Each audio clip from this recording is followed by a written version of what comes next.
This is just a short video to show you how you can help your students understand how different components in a circuit diagram fit in with the actual circuit diagram. So I've just drawn my circuit diagram to measure current and voltage across a component on a whiteboard, and now I'm going to place different components on top. So I'm using a power pack instead of a battery. I'm using my ammeter, which is in series.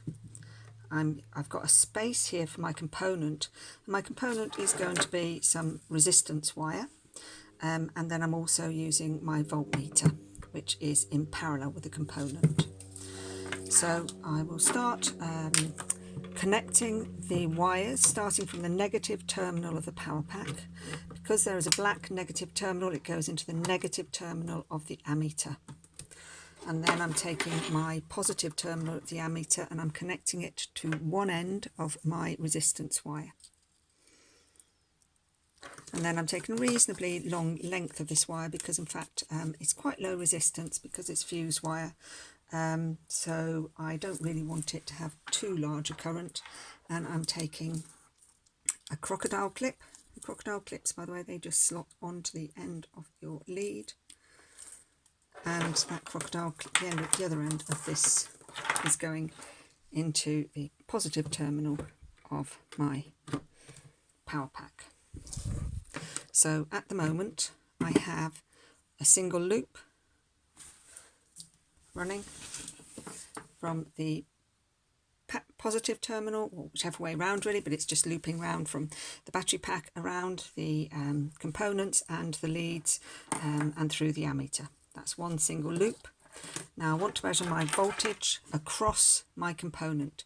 So I'm going to use two leads, connecting both ends. I always do this. I'll always add my voltmeter in separately at the end of building my initial circuit.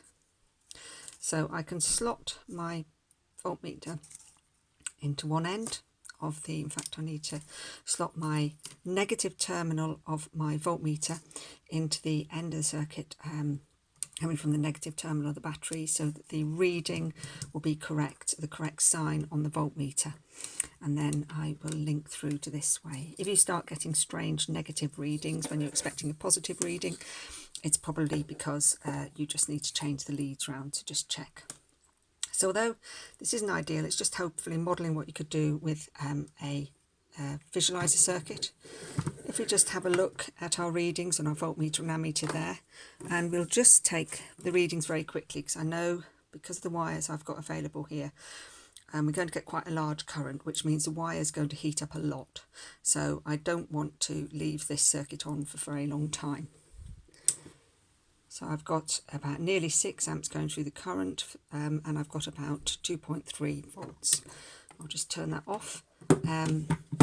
So obviously if you use something like constantan, particularly quite narrow constantan, quite thin constantan, which will have quite a high resistance, then you will get a much smaller current, a much safer current, and you can model this, and then your students can take readings and obviously perhaps design their own circuits, and hopefully they make sense of how the symbols fit in with real life.